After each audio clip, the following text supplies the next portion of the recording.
Hello and welcome to another episode of the Fueling Creativity in Education podcast, and welcome to an exciting start to Season 10. Yes, it's exciting because the first 3 episodes of Season 10 represent a mini-series on diversity in gifted education and were recorded on location at the 2024 National Association for Gifted and Talented Conference in Seattle, Washington. Now, in our first episode of this mini-series, we sat down with Dr. Jeb Puryear, who is an associate professor at the University of Montana. Dr. Puryear teaches courses in educational psychology and gifted education. His primary areas of study relate to the intersection of creativity, talent development, and education. Jeb has contributed to the work of state, national, and international organizations in the creativity and gifted education communities, and has published across top outlets in these fields. So let's begin. So Jeb, thanks so much for joining us today. So where we want to start is around creativity, and we would like to know from you, in what ways can creativity research help address systemic inequities in education? So a big question, but... Geez, that is quite a large question. I think a lot to the extent that creativity research, as far as I'm concerned, as it relates to educational psychology, as it relates to other areas of educational psychology, whether that's motivation or whether that's issues of metacognition, really, or personality and temperament sort of things even too, just like having a background of things. I think that the research on being able to train for creativity and train for those related skills is super, super important. And I think when I work with teachers, I find that they just don't realize how much they already do that is related to it. I also think that coming from the field of gifted education specifically, the way it ends up connecting with creativity is we talk about divergent thinking a lot, quite a lot, in terms of assessment or identification for services, that sort of thing. The problem is, I would argue that most of the time, those are very decontextualized sort of things. It's like asking somebody for uses of a fork, or like what's going to happen if like people don't no longer need to sleep anymore. Like, how is that like making sense in the context of actual education itself? I think, and this is actually a presentation I'm going to be doing tomorrow morning, talking about one of the suggestions for teachers is to try to better contextualize divergent thinking. For example, if you're doing an assignment on sort of a ubiquitous task of kids are given a chart or given a graph and they have to answer questions about that chart and graph. Well, if you have them do that, so you sort of can check for their content understanding, but you want to see that sort of value added creativity piece, why not ask them to try to come up with their own questions as well? You know, try to come up with 5 questions. And so then that becomes, you can check them for fluency. You can look at, flexibility. Are they all saying the same question? You can look at elaboration. Are they just taking a stem that was one of the questions on the front and changing a name or something? Or are they recombining? Are they going further and extending? And then obviously originality. And also you could also look at appropriateness of it too, or the value of it. Like, are these questions that could actually be answered? So I think broadly in terms of education, there's so much that we do that is creativity related. I think a lot of teachers are not really clued into that. Again, teachers I work with in professional development situations, they just don't think of all these things they do as being creativity related. Even though they would tell you, if you ask them, is creativity important? They would say yes, but they don't really know what that means in practice. So that's always a really big focus of mine when I work with teachers. And just to pick up on that before I ask my question, when I think about mini-C creativity within the 4C model, I always think that applies for pretty much everything that happens in the classroom, those new discoveries that we're making that we as individual students in that moment greatly appreciate and value. And so I certainly agree in terms of that mini-C piece is something that we can all relate to. Now, you referenced something a little bit about the content and knowledge, and we know within K through 12, there's that pressure in order to disseminate that knowledge and make sure students have acquired that. I quite often think about a quote from Arthur Cropley's article on convergent thinking. Knowledge is a well to which ideas are drawn.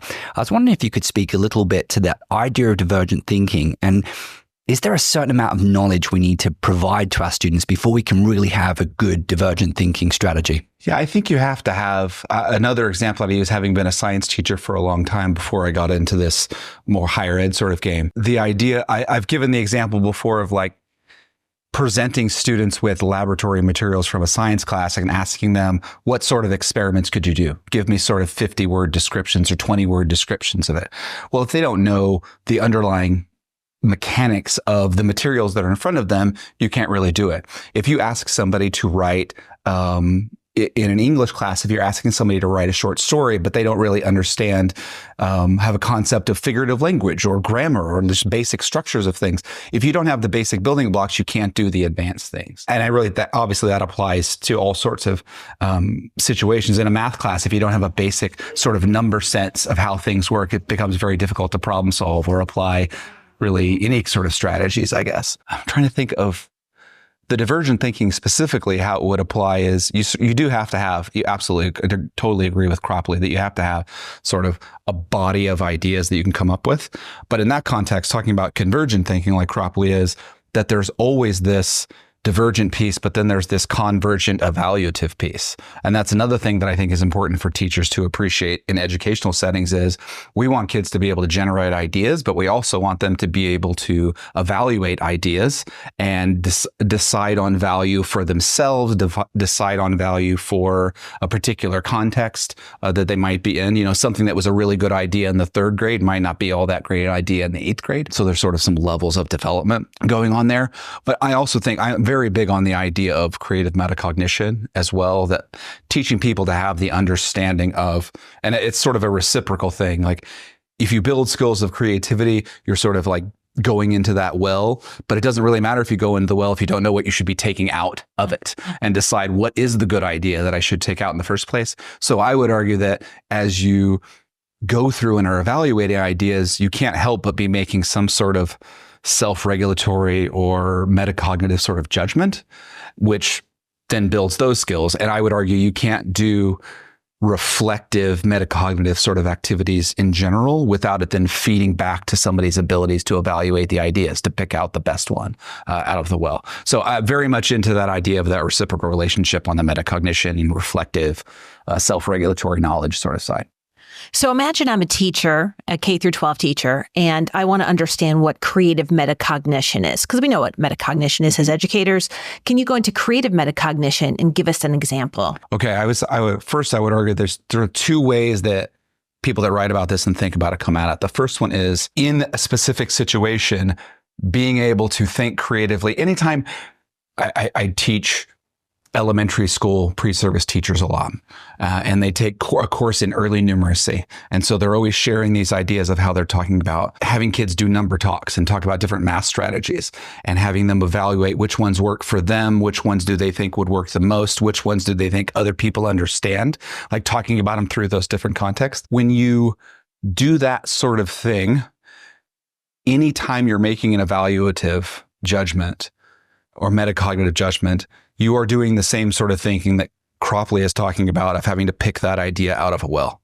It just might be a different context of the situation. And, you know, somebody who might be really good at picking out that best idea in a science context, maybe not as good in an English context. Maybe they're better in an art context. Maybe they're not so good in a social sciences or a history context. I think that comes back to the underlying knowledge piece too, right? You have to have a certain understanding before you have to know a lot about strategies before you can decide what strategies are the best.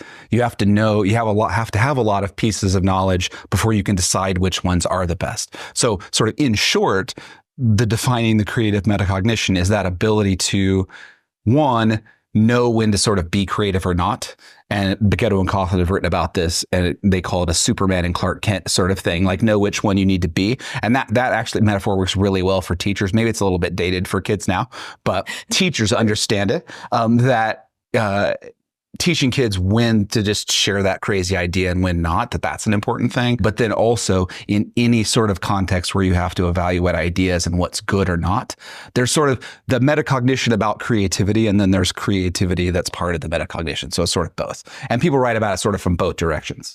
And also, just to build on that, we do a lot of talking about creativity in education, but I think you also, within the piece you just shared, there's times where it should just be about the knowledge, and we might not necessarily want to go and focus primarily on divergent thinking because there's so many different pieces that factor into creativity, creative thinking, creative metacognition, and there's a time and place for that. Now, going back to this context piece, because we know there's a lot of conversation about project-based learning.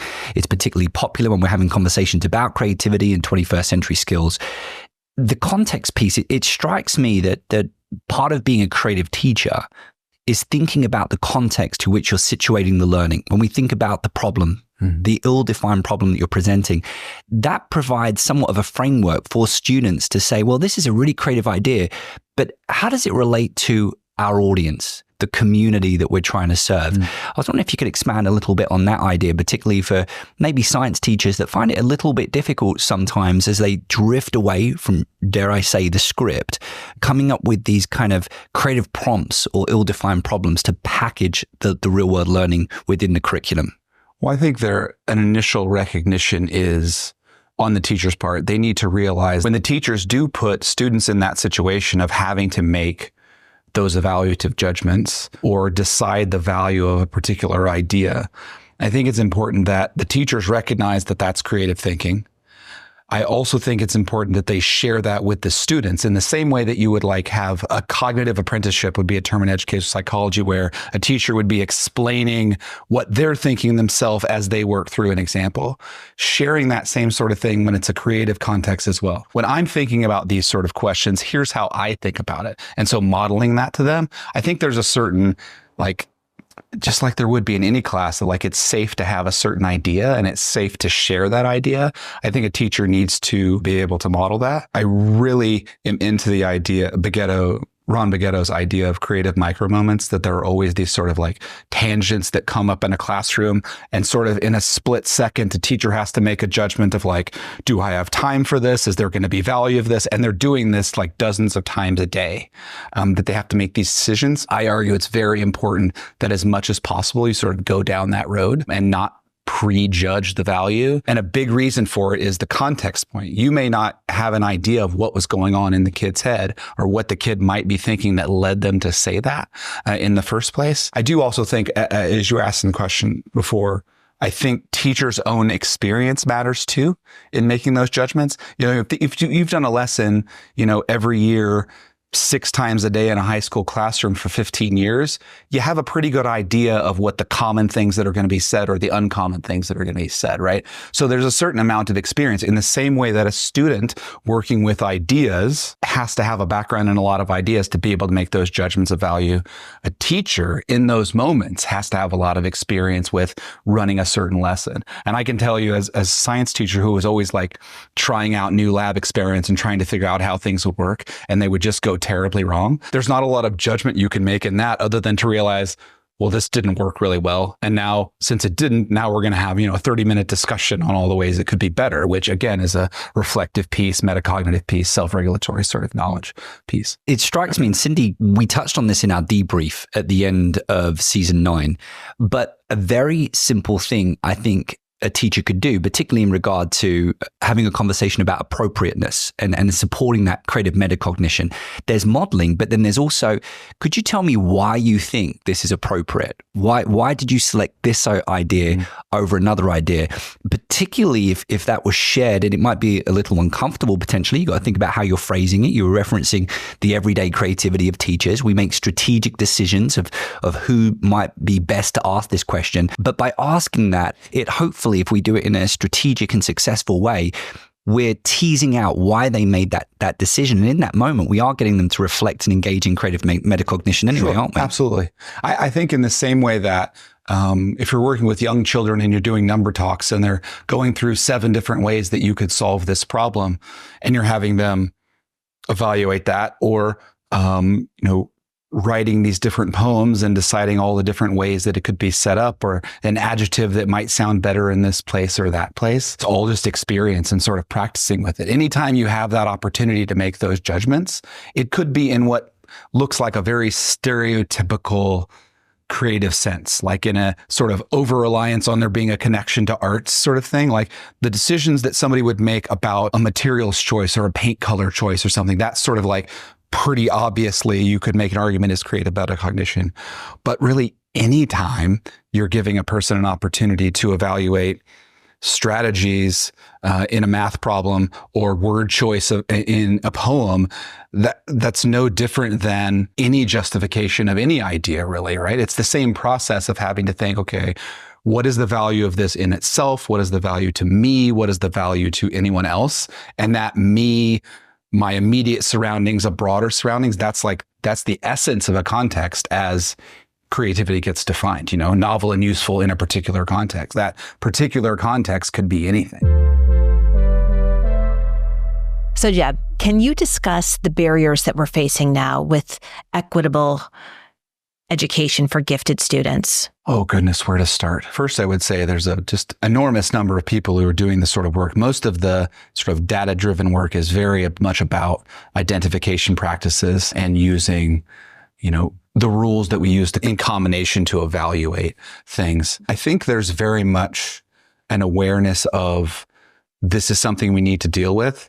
And I do think, though, how for all the research that we've done, we really do have a difficulty pinning down what exactly is the thing that we should be doing, because it's pretty clear there is no magic test that you can use. You have literally thousands of schools trying to figure this out, right? And you would imagine just by chance, someone would have stumbled onto it if there was something that just worked all of the time. There's so much about, again, totally different topic, but context definitely matters, even within, a school district policy for identification and equity. There's so often more diversity or more difference between schools within a district than there are across. Like if we looked at diversity of district A versus B versus C, there's a lot less difference probably between A, B, and C than if we dove down into district B. There's this wide spread of schools, whether it's by differences in race or socioeconomic status or whatever.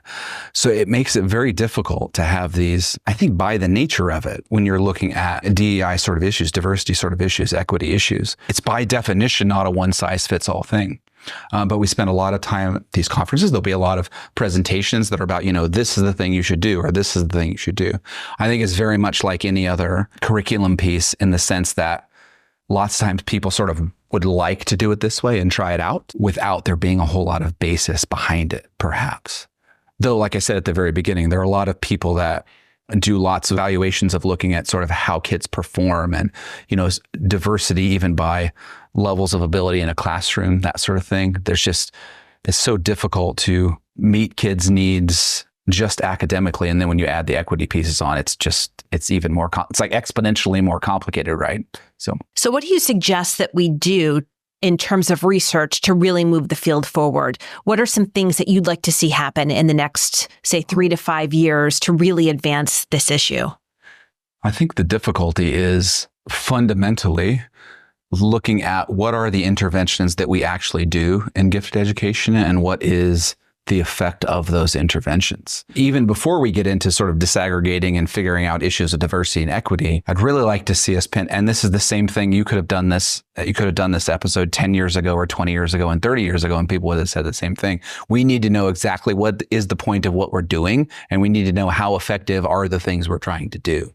And there's just, other than things like grouping by ability and then having like appropriate differentiation and having good acceleration options, there's just not a lot of intervention that specifically has a lot of backing behind it. There are a lot of suggestions in terms of equity and identification about, having universal screening, using what we would call or rules instead of and rules. If you have two measures that you use in a district, have a student qualify if they have one of the things that they meet rather than both of them they meet. Or rules be more inclusive, less likely to miss students that would benefit from whatever the intervention is that you're offering. But again, I think more targeted studies about what is it that we're actually doing and what effect does that actually have. A big problem is that needs to be sort of broad-based, large sample sort of things, which is very difficult to do without funding. And there's just not the funding as there would be, for example, for special education in general. Javits is sort of the only big funding mechanisms we have. And it's sort of like,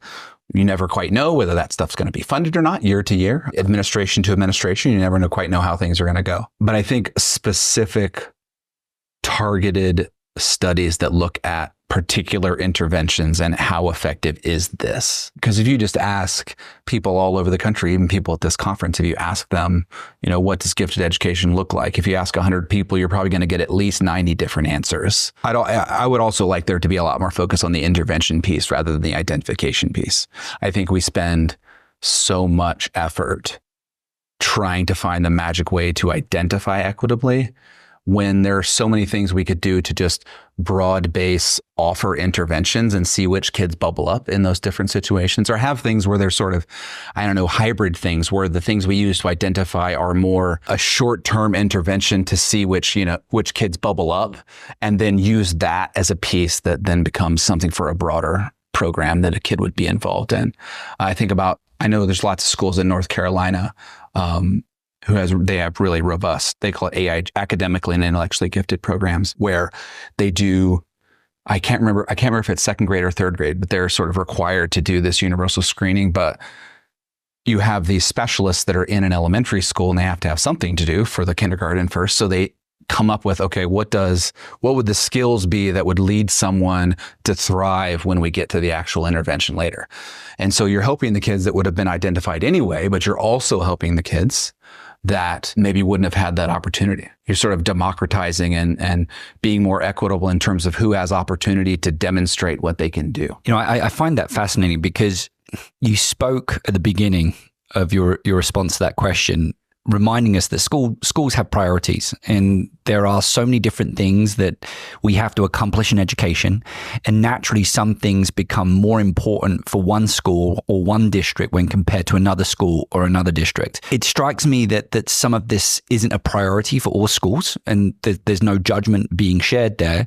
So then perhaps it comes down to an individual teacher, or the knowledge that an intervention specialist may have, and if they take an interest in gifted ed, then they're more likely maybe to go and spearhead that in their school. But without that individual, you're not going to have that. But as a potential solution, what I'm hearing you saying is a school could theoretically develop a project program that is implemented in a specific year strategically, like second grade, and that everyone has access to that program. But through participation in that program, ideally every student benefits, enjoys the program, but it actually at the same time, at the end of the experience, whether it's 1 week, 1 month, 1 year, what I'm hearing you're saying is that a couple of students have bubbled to the service, and then we now know that perhaps these students might need similar interventions in grade 3 and grade 4. Is that a fair assessment? I think that's a fair assessment. And I think there's a couple of important points I would make. When you're doing those early identification practice, what we've called, it's important that probably you do some general things that would look like the sort of stuff that would show up on intelligence tests, Ravens, like logic puzzles, stuff like that, broader thinking skills thing, but also do things that are just advanced curriculum also. Because even if a student doesn't end up, or if they end up being identified or not, and they get whatever set of interventions they get in the classroom, I think it's really important to realize there's sort of this general intellect piece, and then there's the how that applies to school piece. A problem I think that we have in gifted ed is we spend a lot of time worrying about the magic test that's going to identify that underlying ability, that aptitude, intelligence, whatever. But then the interventions we do that we spend far less time worrying about than we do the identification are very curriculum based. So, but there's a disconnect there, right? Like there's a relationship between measured intelligence and achievement in school, but there's a disconnect there. There's a whole lot of variance that's not accounted for in that. Well, it's a lot of things like interest, and psychological terms would be things like need for cognition, and honestly creativity and metacognitive self-regulatory skills. There's all motivation skills. There's all these things that come into it. That's the magic. One of the pieces of magic I would argue of having those early intervention things is that you give kids an opportunity to see what, 1, school could be, and 2, what learning could be, if you want to make that distinction. One of the things that really turns kids off over time at school is they're like, oh, there's just not anything here for me. But if you had opportunity, some kids will just light up at doing logic puzzles or something like that. But like you couldn't get them to apply logic in a setting of doing a science problem to save their life. They would never be interested, but they're very interested in sort of the abstract thinking part of it. And honestly, that probably connects back to the creativity piece also. Some kids are just predisposed to, in a creativity sense, that would be like they just have a high resistance to closure. Like they just want to talk about a bunch of different things and want to go a bunch of different directions. Sorry to cut you off, but I've been seeing the Rubik's Cube crave craze come out. Always circles back around. Yeah. But I have to, I mean, you sit there and you're like, you've got these like 6-year-olds and they're doing it and you're staring, you're like, how did you learn that? And they're like, well, YouTube, and they can't explain it.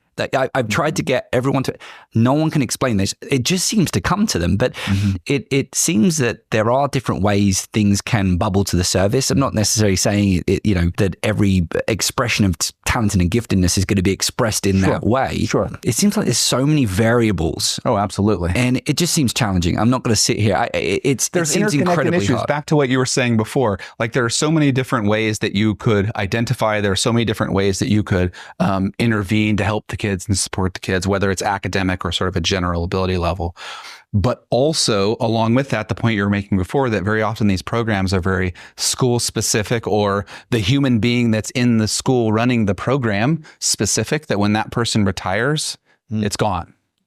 There aren't systematic things. That's why I really like the power of having sort of, again, the more democratized sort of higher level thinking opportunities. Very often you talk about, this is sort of getting into the nerdy weeds a little bit of education, but talking about a multi-tier systems support, MTSS sort of model, where you have, so you're trying to meet as many kids as you can in the middle, and then there's sort of like a little bit of intervention and then a significant intervention.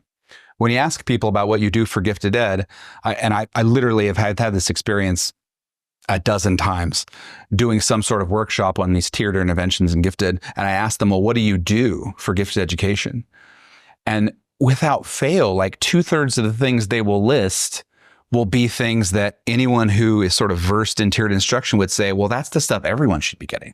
Yep. Like opportunity for problem solving opportunities for creative and critical thinking, ability to show things in different ways, like all of these things that they sort of, somewhere gifted education took it upon itself to sort of, in a lot of situations with a lot of people, sort of co-opt the idea that like the really robust high level education was just for those kids, which probably feeds into a lot of the claims of elitism, which probably also feeds into, and is probably supported by, equity issues that we have in the field. I have a question I want you to answer. And we should premise this. You're the first one to ever get this question, Jeb. Lord. So a little bit of context. We are in season 10. Sorry. Well, 3 years. I meant three, almost doing the podcast for 4 years.